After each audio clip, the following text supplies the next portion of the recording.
नमस्कार, मी शरद पवार आणि आपल्या ब्लॉगमध्ये तुमचं स्वागत करत आहे. हे माझे दाजी आणि मी बसलेलो आहे. आपले बैल सध्याच्या घडीला तिकडं कामात आहेत. दाजीच्या शेतात गेलो होतो, तर तिथून आम्ही निघलो. म्हटलं चला याला पाहून तर आणू तळ्याकडून. मग यांना तळ्याकडे घेऊन गेलो. त्यानंतर म्हणलं काय मस्ती करायची आज पाहून.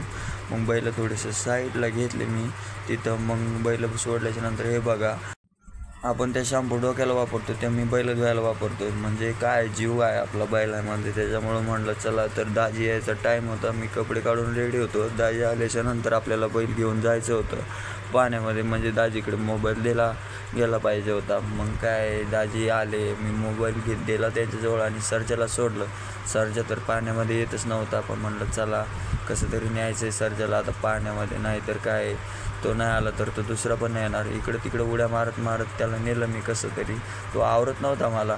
दाजीने मोबाईल हलवला, नाही तर तुम्हाला क्लॅरिटीमध्ये दिसला असतं. मग काय त्याला नेलं कसं तरी ओढत. मग नंतर त्यालाच काहीतरी झालं, तोच पुढं गेला. मग मला ओढत नेऊ लागला. म्हटलं जागेवरती पोहू थोडंसं दम, म्हणजे मला तो बेजार करणार नाही.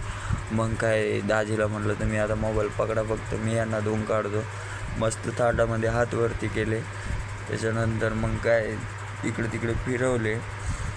मस्त त्याला दमवलं. त्यामुळे तो अंगाला हात लावू देतोय. नाही दमवलं तर तो अंगाला हातच लावू देत नाही. मग त्याला दमवलं चांगलं. इकडे तिकडे पवाडलं मी त्याला.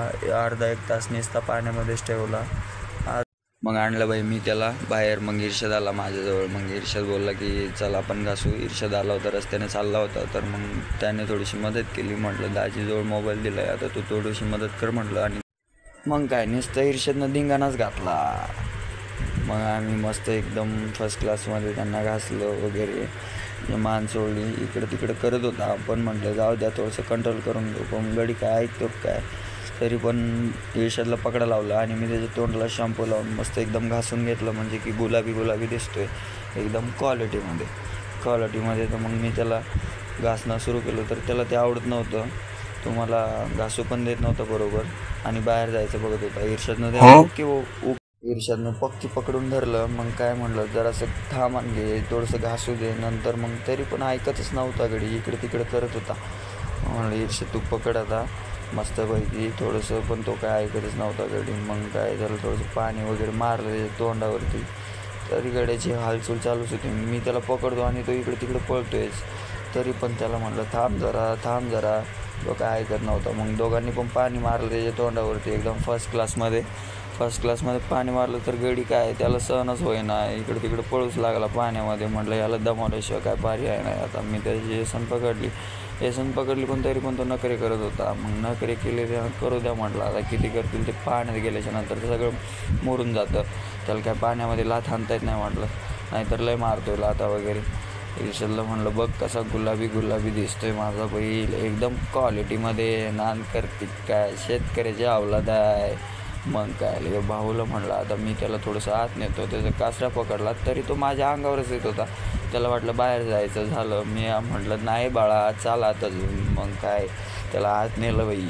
आत नेल्याच्यानंतर त्याला काय इर्षद उचकत होता, तो मागं पळत होता. तर मग काय ते स्वतःच्या मनाने मी पुढे गेलो तर तो त्याच्या मागून आला आणि मस्त पवायला सुरुवात केली त्याने. एकदम क्वालिटीमध्ये पोहत होता. म्हणलं पोहू 2-4 चक्रा मारल्या त्याच्या. इर्षदला म्हणलं पोहतो. इर्षद काय पोहत नव्हता. म्हणलं जाऊ दे आता. मग काय दाजीला जायचं होतं घराकडं. म्हणलं लगेच येतो आता मी तिकडं थोडं थांबून. मग मी बैल वरती आणल्याच्या नंतर आपल्या बैलाला दुसरं घेतलं आणि मस्त पवायला सुरुवात केली. म्हणलं चला आता याचं बस झालं, दुसरा बैल घेऊ. मग वरती आलो. राजाला घेतलं तर मग दाजी घरी गेलेले होते. राजाला घेतलं तर राजा मस्त पाण्यामध्ये यायला पहिले नखरे करत होता. नंतर मग काय हळूहळू चालूच आहे. मग त्याला मी पाण्यामध्ये उतरवलं मस्तपैकी एकदम कडकमध्ये. नान करते काय यावंच लागते पवायला धरणामध्ये. मग काय नेलं बाई त्याला एकदम क्वालिटीमध्ये आरामशीर आत. तो ओढत होता मागा मला, मी तरी पण त्याला नेलं कसं तरी. गडी काय यायचं नाव घेणं, पण तरी पण थोडं हळूहळू त्याला पाण्यामध्ये नेलं मी. तर काय मस्त लागला ना बाई. एकदा पुढे गेला की मग टेन्शन नाही. पण तो अंगावर येतो त्याच्यामुळे मला सावकाश त्याच्या पुढे चालावं लागत होतं. म्हटलं ठीक आहे चाल म्हणलं आता कसं तरी. त्याला ओढलं मी तरी पण तो काही येत नव्हता. म्हणलं चाल बाई, इकडे तिकडे पाय पडत होते त्याचे, काहीतरी करा म्हणलं आता कुठं ना त्याच्या पर्याने. तरी पण तो माझ्या अंगावरच येत होता. तिथं उभा राहिला. म्हणलं काय याचा सीन वाढतो का काय अंगावरती बुद्धी. मग काय त्याला थोडंसं जाग्यावरती थांबू दिलं. म्हणलं पाहू जागेवरती पोहत काय गडी काही सुटला ना भाई, एक नंबर मस्त असं पोहायला लागला. मग काय त्याला म्हणलं आता काय नाही, सुट्टी नाही तुझी. तरी पण तो माझ्या अंगावरतीच येत होता. मी त्याच्या तोंडावरती पाणी मारत होतो, पण काय गडी तर ऐकायला तयारच नव्हता. इकडे तिकडे ओढून येत होता फक्त मला. म्हणलं बाळा चालू दे म्हणलं कसं तरी आता. काय क्वालिटीमध्येच काम. ईर्षदला म्हणलं तू फक्त आता व्यवस्थित मोबाईल पकड, नाही तर काय करणं नाही. व्हिडिओ काय बरोबर यायचा नाही, आपल्या फॅमिलीला काय दाखवता यायचं काम नाही. पण राजा तर काय त्याचं नवीनच, तो मुंडकं पाण्यामध्ये घालायचं म्हशीसारखं, नादखुळा काम करायचं. तो पवायचा एक नंबर क्वालिटी. फक्त अंगावर यायची भीती होती, कारण की तो अंगावरच येत होता सारखा माझे तोंडावर पाणी मारून मारून थकलो होतो. ईर्षाजवळ मोबाईल दिला आणि हा आपला राजा धुवून मोकळा झाला होता. म्हटलं त्याला आता साईडलाच राहू द्या, थोडंसं सुकून जाईल. एकदम कलर चेंज होतो बैलाचा धुतल्याच्या नंतर. मग काय त्याला एकदम फेऱ्या मारल्या 1-2-3 अशा तिकडे इकडं. ईर्षाचं काय लक्ष नव्हतं, मी काय करतोय त्याच्याकडेच लक्ष होतं. रेकॉर्डिंगकडे काय लक्ष नव्हतं की चालू आहे का बंद आहे, कारण की मजाच तितकीच होती. त्याला पण पाहू वाटत होतं. म्हणलं काय तू थांब जरा, आता व्हिडिओ काढ म्हणलं 1-2, मग आपण पाहू म्हटलं सांगत. मग काय बैलवरती आणायचा होता, पण गडी काय निघायचं नावच घेत नव्हतं. आता मस्त उभा राहिला पाण्यामध्येच खडकावरती जाऊन. मग मी पण त्याच्यासोबतच खडकावरती उभं राहिलो. तिथं त्याच्या अंगावर थोडंसं पाणी मारलं एकदम क्वालिटीमध्ये. गडी काय मस्त असं शांत उभा राहिला, जणू काय म्हैस आहे तो. मग काय म्हणलं ईश्वरला म्हणलं आता याला मी थोडं थांबून बाहेर काढतो, म्हणजे बाहेर काढल्याच्या नंतर आपलं काय काम सुरू होऊन जाईल. मस्तपैकी त्याला धुतलं आणि क्वालिटीमध्ये त्याला घासलं. तर मग मोबाईल ईर्षदला म्हटलं ठेवून दे, आता मी बैल बाहेर आणतोय. बैल बाहेर आणल्याच्या नंतर आपल्याला त्याला घासावं लागेल. मग ईर्षद बोललं ठीक आहे मी घासायला मदत करतो. मग ईर्षदने फोन साईडला ठेवायचा म्हणून इकडं तिकडं कॅमेरा केला आहे थोडासा. म्हणलं जाऊ दे आता कर कसं तरी, काय करायचं आहे तुला ते.